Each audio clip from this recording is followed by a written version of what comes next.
Hello and welcome to the latest episode of Weekend Winners in association with Bet Victor. And we've got all the news to bring you on this week's show. We have Newbury and Newcastle. We're going to be previewing the pick of the action from both of those venues with all races live on Sky Sports Racing. As well as that, we also have some more anti-post boosts to bring you, looking ahead to the King George, just as a little clue. But it is Black Friday, so of course we're going to be giving you that little bit of the offer. Being joined by Sam Boswell and Declan Ricks. Lads, we had a good week last week, didn't we, Rixie? Well done to you. Yeah, thanks. Yes, good week. Electric Mason did us a big favour, so that was so good. It looked like it was going to be so good on paper, Sam, and then it proved that it was just as good, which is always satisfying. But you had obviously mixed fortunes because we had Grey Dawning, had Woodhoo, but coming off second best with a really good selection all the same. But to him is always that extra insult. I'm very well with that, to be fair. You've been very calm, composed, and he's managed to stay out with any comments as well. So far, so good. We're going to quickly move on, but before we do so, please do remember to gamble responsibly, as we say every single week. Tips are not guaranteed to win, but we will still do our best to point you in the right direction. On with the 2 o'clock at Newcastle. This is the Grade 1, a fighting fifth hurdle for the 4-year-olds and older.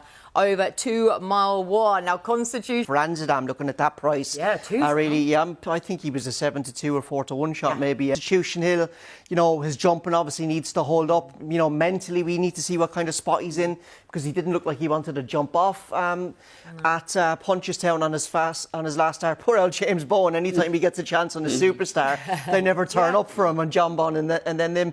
But this was him working at Newbury, wasn't it? Constitution Hill during the...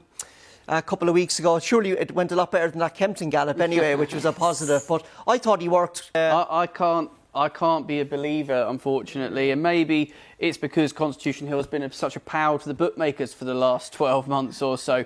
People still want to back him. I think he'll go off, as long as there's nothing untoward or odd or the ground or anything like that, we don't get sudden deluge of rage, I'm fairly confident he will go off favourite. I think people will come for him, Dec. There is rain for. One question mark I'd have is people are going to look at him and go, "Oh, trip," does he really want to go back down to this distance? I think personally he's going to be my selection, and I think he'd be absolutely fine. I love this horse. I think he's got so much upside to him, and for all Constitution Hill is a great horse. We're watching this potentially overachieved, I think it's fair to say, by claiming a champion hurdle, and the trainer's form would be a concerning, and fair play to Connections for supplementing the fifth in the betting, because they're going to go around and pick up more than they've had to pay to supplement. So for my money, I think at the prices, I'm definitely with the new line. Constitution Hill, though, if I have to have a listen, I don't know for sure, but if I had to have a guess, I think his fan base will come out and punt him into favouritism. And I should say, we're going to super boost Constitution Hill. I can't tell you what the price will be, because we're going to do it Saturday morning, which lots of people will. Oh, well, he's just going to be a horse who divides opinion, isn't he? He's going to be very much 50-50, split people down the middle, isn't he, Constitution Hill? Well, if he comes back to his peak, which he reminds me of Wayne Rooney when he was a young lad, aggressive. The streets. No idea what the market's going to do. I'm going to side with the new line. The market's been fascinating. I can't call it. I've not been able to call it, so I'm glad that Sam's putting his neck on the line there. I could well be wrong, Kate. Constitution Hill, if his backers do come and he goes off his favourite here, because I just thought the new lion would be the most solid favourite. But as you said, Rixie, when it opened up, it was 7-2. Good a target trainer Dan is, and I just feel like the Utoxeter run last time out he pulled up, we're going to see him finishing second. Epitome of head and heart. So do let us know in the comments section below. If you're siding with Constitution Hill, surely someone's got to be siding with him in the race. The three of us aren't, but do let us know in the comments section below. As we move on to the 3:15 at Newcastle now, this is great. And I just wonder, in still a competitive race all the same, if that might just find him out. So I was going to leave him alone at 5-2 and be with Cruise Control at 7-2 here for the informed Tom Lacey yard. Really likeable horse, lovely, sizeable, scopy type of proper. Going back to my 4-year-old thread talking about Lammy Surge, I thought Vinieri is really interesting for Harry Derham, and there's a few things in here to mention. Obviously, this meeting is absolutely massive for Lambourne-based trainers. It is huge, and it's just a really interesting type, I think, that's really low down the weight in here. and I think will definitely be better than his mark. Whether it's today, I'm not so sure. This is competitive, super competitive. But owners are the OLBG Racing Club, who sponsor the Owners Lounge at Newbury, so it's a big day for them, my old firm, so I'm fairly convinced they'll want to have a good result. There'll be plenty of them cheering him on, and I think he could go really, really well for them. And I think, you know, Harry Derham, we all know he can strike, and he's just... Interesting point that you make there about it kind of being like the Lambourne-based operators, their version of like the Cheltenham Festival. It's big. Really big. You see like a lot of the flat yards in and around there. This is a prime example of what we love to see on a Saturday. And we all disagree again. Yeah. To get in this one, because I'm actually going to be with Give It To Me OJ here, 13-2 for this one. And we talk about the 4-year-olds in here, lots of them making their reappearances, and it's just tricky to weigh up who exactly is going to be ready to go. Gary Fielden, all the same. Again, do let us know in the comments section below your own selections. Whilst you're there, also hit the like button and the bell notification button so you never miss an episode. On to the 255 now, the big one itself, the Coral Gold. You know, he could have won by further if he was that, but I like the way he's kind of held himself back. Hopefully didn't have a really hard race, and I just thought I could easily see him running into the 4, the 5. Now, to win off a mark of 155, it's a tough ask. You know, I think 2 horses have done the last decade.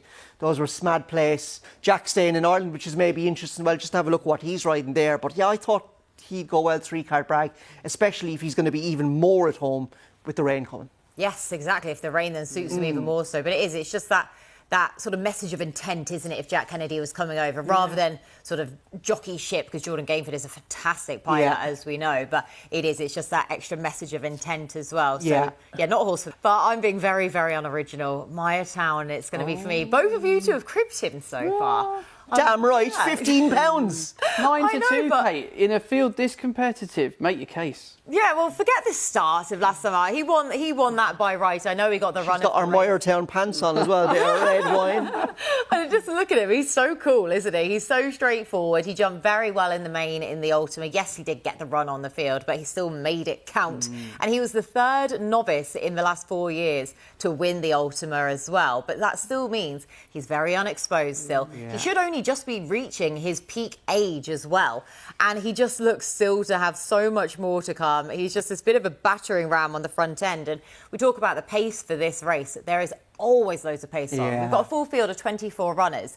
However, you still always want to be up with the pace in this race. It's kind of whoever can numb it out. It's just a proper war of attrition. You need that bit of early boot, don't you? And good jumping to get a nice posse. You can see why it bottoms out some horses for the remainder of the season, because you do just still have to be prominent, but it is just whoever can still just have that early boot and who can last out. And I just feel with Maya Town, the way that he races, his attitude to his races, that he will be able to last it out. And again, he is just the standout one for me, with still plenty more scope to come. I know, Sam. Itself, so really looking forward to the Coral Gold Cup. Again, do let us know your own selections in the comments section below. Now, it is anti-post boost time once again. Sam, you're back with the goods first. Right.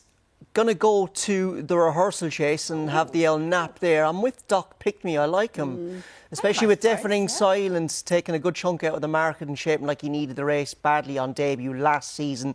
You know, those are the 3 losers this week. Interesting on your prices there. Your next best is a bigger price than your long shot as well. We always like that. It's kind of just listing your horses as what chances you think they're your mind, regardless of price, therefore. But yeah, it's a nice price for your next best bet.